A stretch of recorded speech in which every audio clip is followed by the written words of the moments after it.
A warm welcome to everyone. I hope and pray you all are well. I'm your host Chandni Khan. Organizer Bobby Bola and the Culture Unite team presents the Asian Arts Festival 2021. This project aims to keep everyone connected within the community with Asian music and dance online. A wide variety of activities include a live concert, workshops, fitness and exhibition. For more details, visit our website at asianartsfestival.com. In these difficult times, this project also shows appreciation to all key workers and the organizations that support them. Life isn't always about waiting for the storm to pass. It's also about learning to sing and dance in the rain. My guest today was born, raised and educated in Huddersfield, UK, a multi-award-winning, extreme talented community worker. She completed her honours of degree in behavioural sciences, further went on to complete a postgraduate diploma in professional studies, youth and community.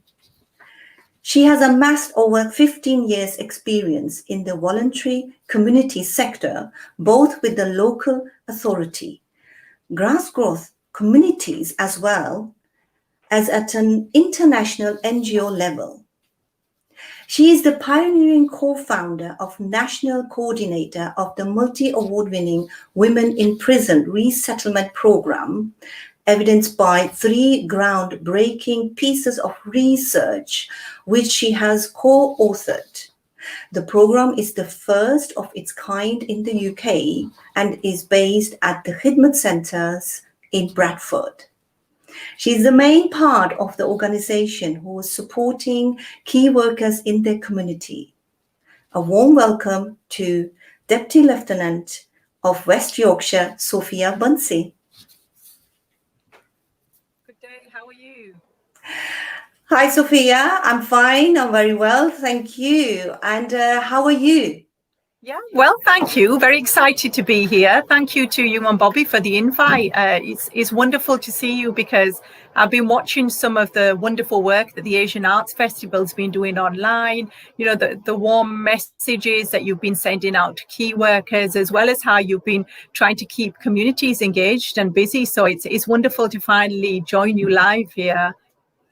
Thank you so much for your time as well, because I know how busy schedule you are totally packed up, and I can only thank you for that wonderful, having that pleasure and giving us the time. And I mean, you are also a part of our team because I mean, you've been involved as well. You've sent out also, I've got a message of hopes from your end. And again, this platform of the Asian Arts Festival, and as we say that we also support and are reaching out and appreciating the support of all the organizations, and especially where you are with the Khidmat Centre. And it would be, just tell us a little bit more about yourself, Sofia.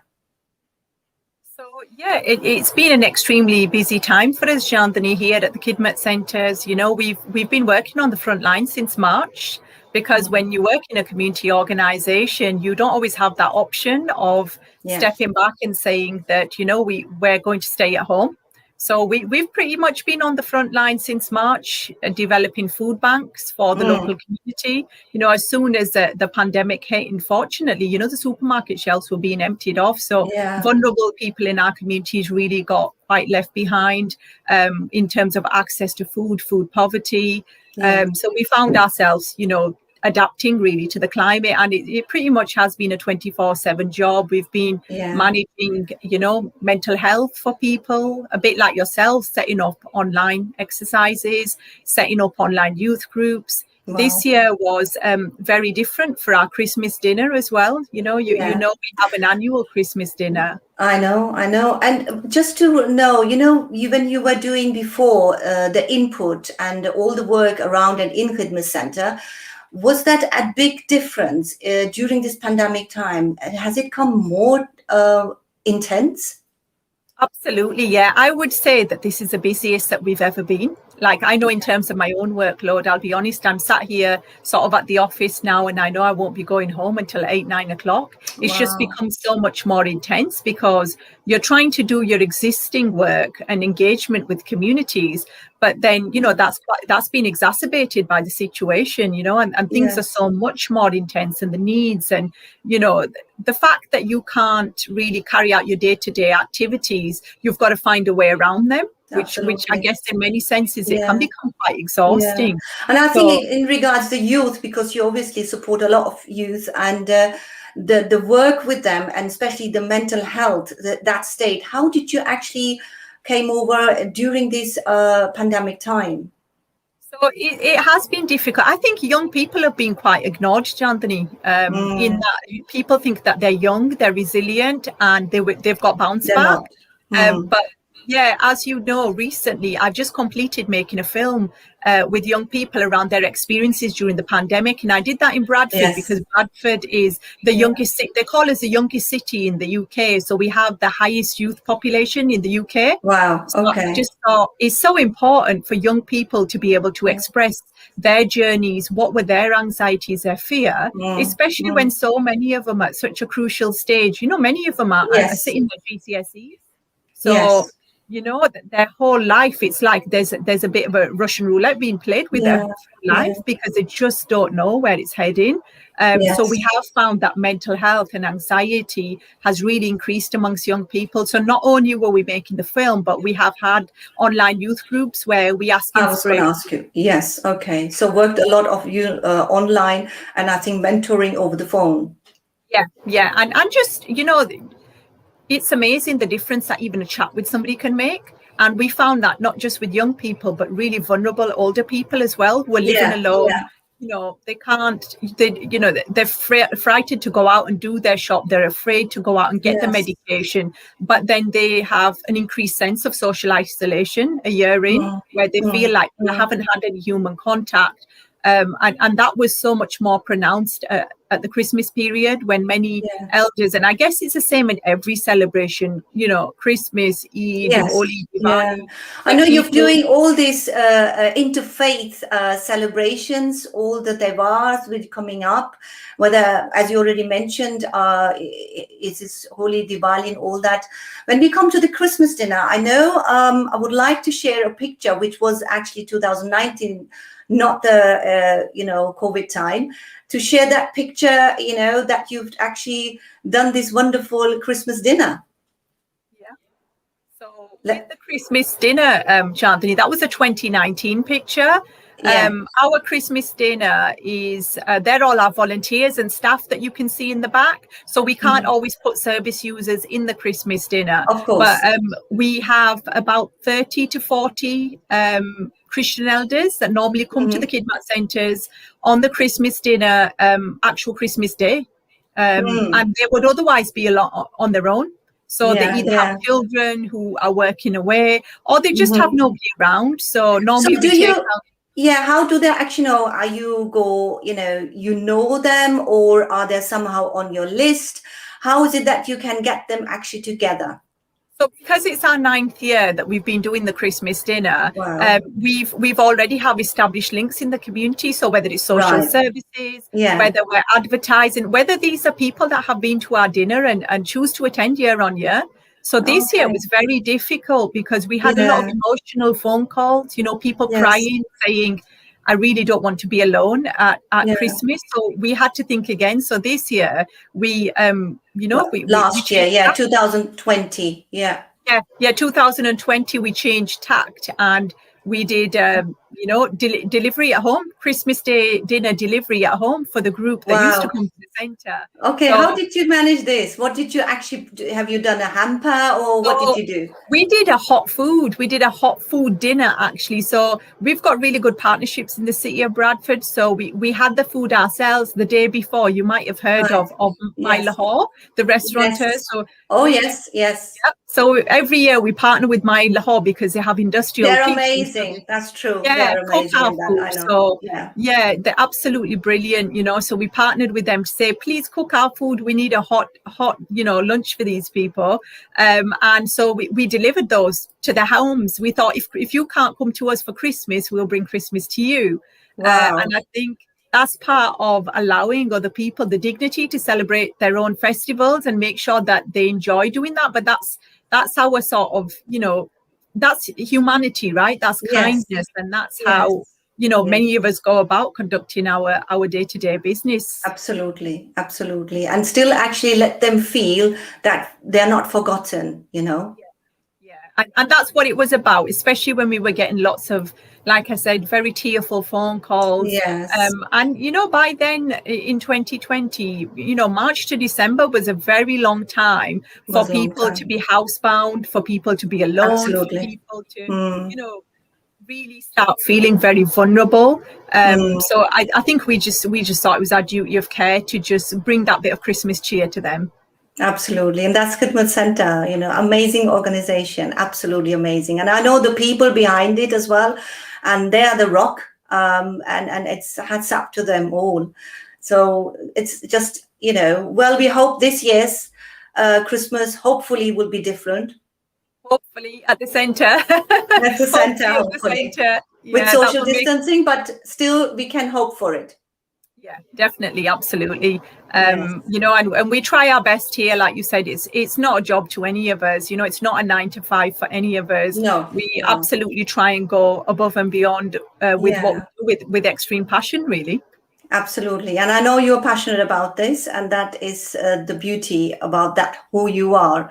I mean, you're amazing, of course, but besides that, all your achievements and say like particular projects as well. And I would like to share another achievement. We've got another beautiful photo, you and royal family member as well. Tell us a little bit more about that.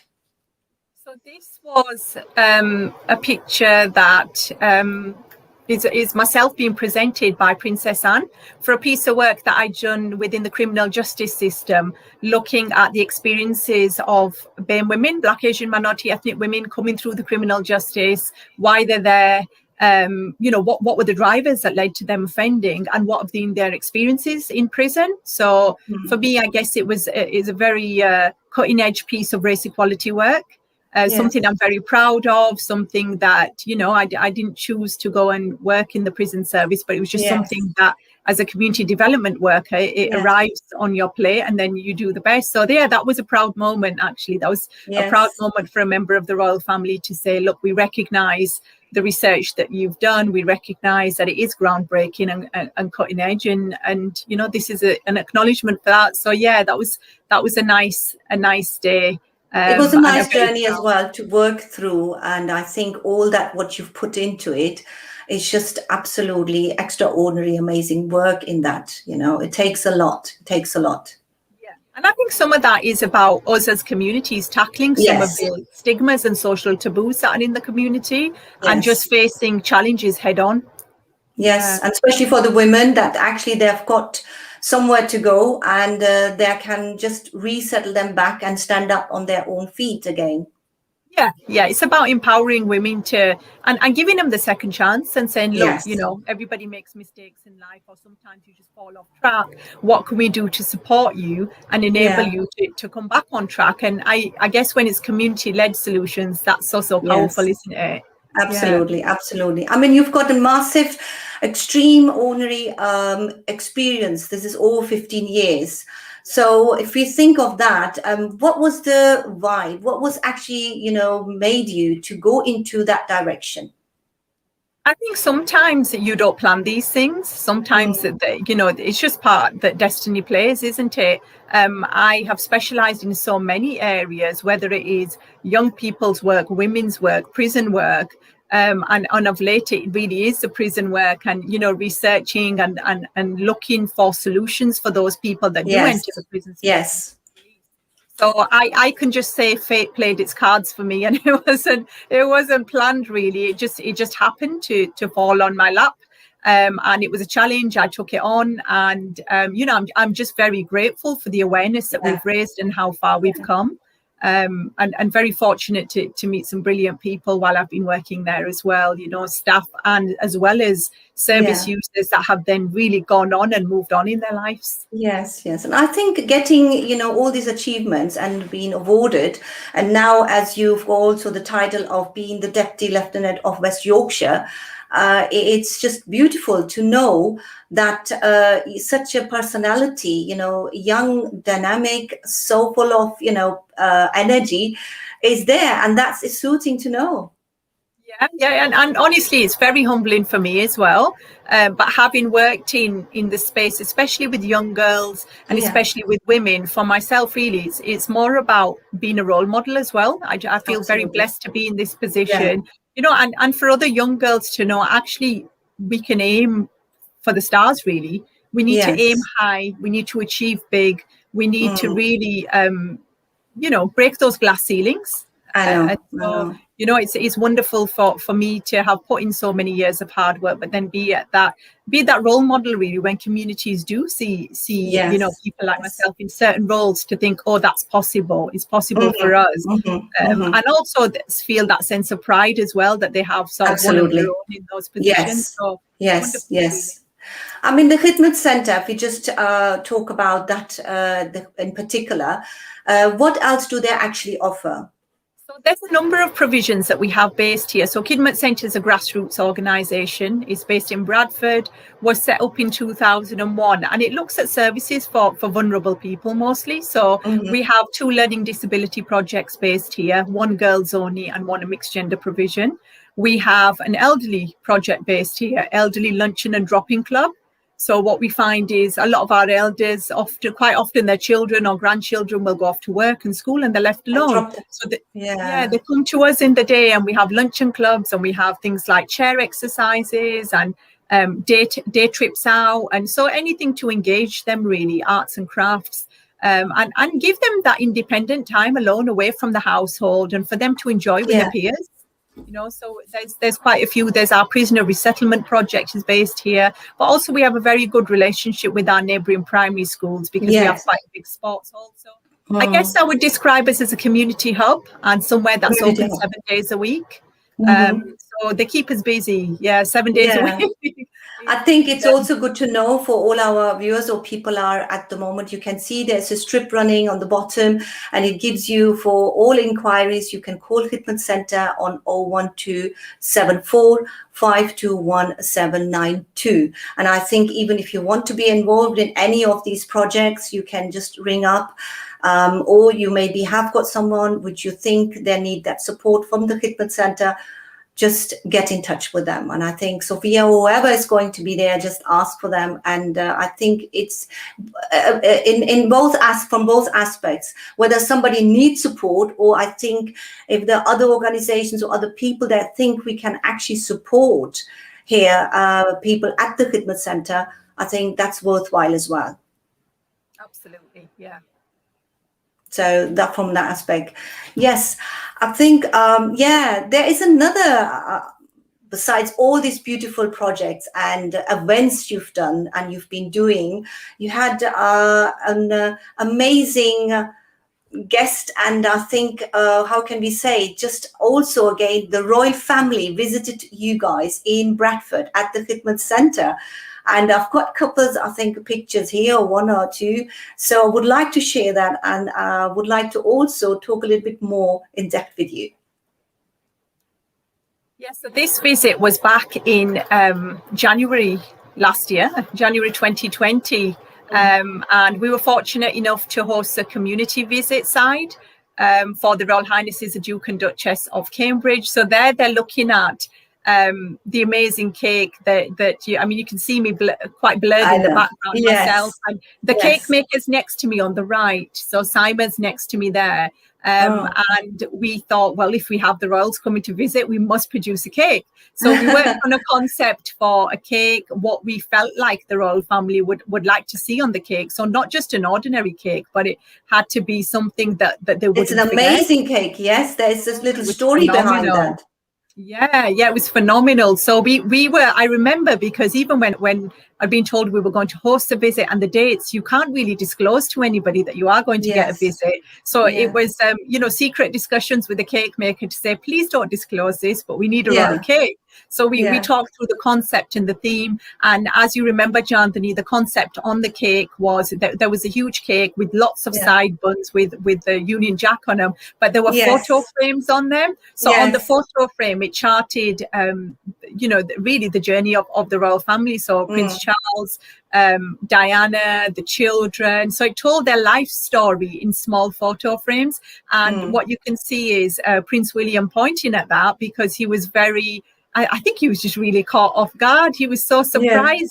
There was one point where he was confusing his picture with his daughter's picture. So he's saying, is that me, or is that my daughter? Wow. And, we were so fortunate because we caught him in action. And at the time we had big magazines down here, like OK Magazine and Marie Claire and Hello. So they caught the moment. And thankfully, because of that cake, and because of, the confusion and the funny side to that story, it made a lot of the national magazines. But I think it's a visit that they won't ever forget. And of course, they got to see and meet our projects as well. Exactly. And hear more from the wider communities and projects in Bradford, because we did invite others on our site. Yes. So yes. About what they were delivering. So, I think we have got another picture. Let's have a look at a second picture. Yes.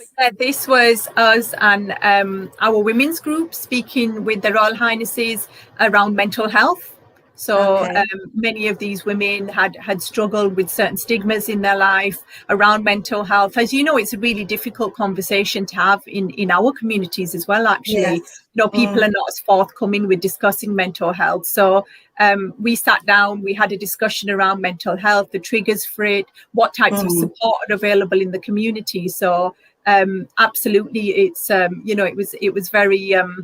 I think the women felt just so in awe and so honoured and privileged. I have to say, the Royal Highnesses were so personable, so down to earth, and so approachable and so really human. They were laughing, they were joking, they were bantering with us. So it was incredible. It was absolutely an incredible visit, and I think something that will stay in the memory of Bradford, especially the school children that you remember. We had the school outside waving. And funnily enough, that was in January, and in March the pandemic hit. But as a good memory, we still have our bunting up at the centre. We've kept it have up. You? Okay. As sort of a good reminder of better days, really. We still have that up, and like I said, very, very proud moment for us as a grassroots community organisation to have our work acknowledged. But also the work of our neighbouring partners as well. Yeah, I mean, to be acknowledged by the work, what you do or what we are doing, it's a massive achievement here that actually the royal family comes up and it's been appreciated. It's been looked at it, not only one project, not only two, it's actually overall what this organisation is doing and having that input. I think we've been incredibly lucky, Chandani. It's nothing we've planned. It's just come to us. But it is. We're very humbled by it. Very appreciative of it. We're trying to set the benchmark high and show people what's possible, as well as, like I said, developing role models and trying to get people in the community to say, we deserve this. We deserve this. We work incredibly hard, and as a community we deserve the visit as well. Unfortunately, for many reasons, Bradford sometimes is stereotyped in different ways. But as a city, it's so dynamic, it's so creative. There's so much happening here, and it needs to be celebrated. That's true. That's absolutely true. And I know that you can't, sit still. So, which is good. So, what's any new projects are lined up? Yeah, so we're looking forward to releasing a short film that we've made with young people during the pandemic. Where we are quite a young city here in Bradford. We have quite a big youth population. So it's something that our young people have helped us to develop, is a film about their experiences during COVID, how how it impacted on some of their mental health, their aspirations for the future. So I think that's really exciting. We have that coming up. We also have a few report launches and other films around prisoner resettlement. There's a lot of work we're doing at the moment around race equality. So I think the conversation after Black Lives Matters as well, Chandani, has really escalated, not just in communities, but across the board. And then obviously this month, is quite a blessed month where we see like the convergence of different religions. So we have Easter, we have Holi, we have the fasting month start. So absolutely, it's Passover's just gone. So it's very, I think overall for the interfaith work, it's quite a prestigious month for interfaith as well, which, we regularly partake in supporting one another, and especially during the pandemic we've seen interfaith work at its height, even with the vaccination. Hubs being set up in gurdwaras, in mosques, in churches. I think that was also an input of Khidmat Centre when they were setting up the hubs. Yes, absolutely. Yes, we did. We inputted into, where in the faith spaces they should be and where people would access it, because as you know, many people were not comfortable having the vaccine. So it's a bit like, how do we send out a positive message? How do we encourage people to have that? Because otherwise, it seems that we might not have a solution anytime soon. So absolutely, we've been working on positive messaging, leading by example, and being role models. So many of our staff did take the vaccine. We had messaging videos going. What was the response when you were actually telling, the community, the people? What was their response?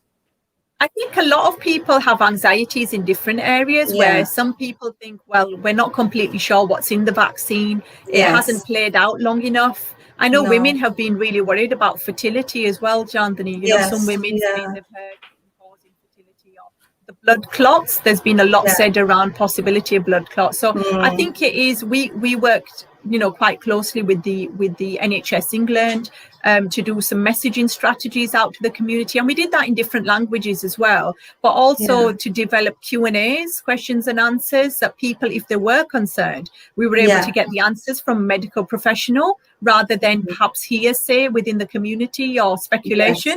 So that worked really well for us as well, being able to present those answers and be proactive as opposed to letting people believe what they're hearing. That's right. Absolutely amazing. I could continue asking you questions because I know you've got loads of beautiful stories, and stories with actually beautiful, happy ends as well. And that's how you are. And thanks so much, Sophie, for coming here to the Asian Arts Festival, all this project and supporting us. But before you leave, I would like you to give us a message of hope. Yes, I just think that everything you have been doing throughout the pandemic has, I know it's touched my heart. I know you've reached out to so many people. Please continue. What the Asian Arts Festival is doing is so important. The arts have been really, the value of the arts has been underplayed at times. But I think during this pandemic, we have really learned how important it is to connect with one another through art, through music, through celebration. So please continue to spread your messages of hope and love. And, you've been bringing us together, and we really the main man behind it as well. He is Mr. Bobby Bowler. He's been absolutely incredible. Sending messages out to all of it. I really motivating people like myself and you, Chandani. He is a driving force behind this. And without him, so many of these initiatives would not have happened. But the things that you are doing for, not just the South Asian community, but wider, at a time when people are feeling so emotionally and mentally fragile, it's, God rewards you honestly with blessings.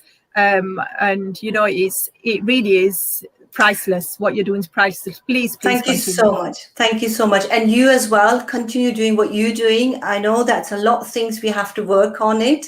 And as we said, if anyone feels they want to get support or they want to support, it's Khidmat Centres in Bradford. You can get in touch with them. So thanks so much, Sophia. Stay with us. But just for now, We thank you, and you look after yourself. God bless you. Thank you. This was our wonderful, amazing, the beautiful Deputy Lieutenant of West Yorkshire, Sofia Buncy. As you have heard at the Khidmat Centre, what amazing things they're doing over there. So please do get in touch with them and be a part, whether you need help or whether you want to help others. That's the right connection to do so. Right. On behalf of Bobby Bola and the Culture Unite team, I would like to thank you for joining us today. And remember, every exit has an entry somewhere. Every end has a new beginning. Every dark cloud has a silver lining. Stay positive, as life means possibilities. I will be back very soon with new people, new interesting artists or people, whatever they're doing in the communities. But until then, keep smiling and stay safe. Lots of love.